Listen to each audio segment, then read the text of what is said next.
Gusto mo bang kumita ng 700 plus, 800 plus, 2,000 pesos, 8,000 pesos, 19,000, 20,000 pesos na commission sa iisang sale lang? Kung gusto mo yon, well, tapusin mo yung video na to.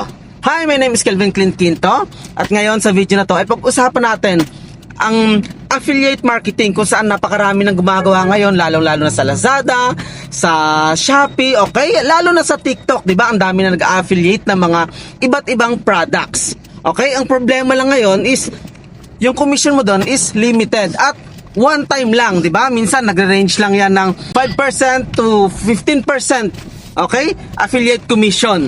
At ang problema, one time lang, okay? Pag bumili sila, yung customer mo, nag-click sa link mo, bumili, isang beses ka lang magkakaroon ng komisyon. Okay? Unlike dito, sa bagong system na discover ko, kung saan pwede kang magkaroon ng 800 plus pataas na commission per sale, at ang kagandahan is lifetime commission pa to. Okay? Hindi lang isang beses. Ibig sabihin, habang bumibili yung customer mo, ay mayroon ka pa ring affiliate commission. Okay, so kung interested ka malaman kung ano yung system na to, kung paano gawin, meron akong inihandang free training. Okay, ilalagay ko na lang yung link sa ilalim ng video na to. Okay, register ka para mapanood yung free training.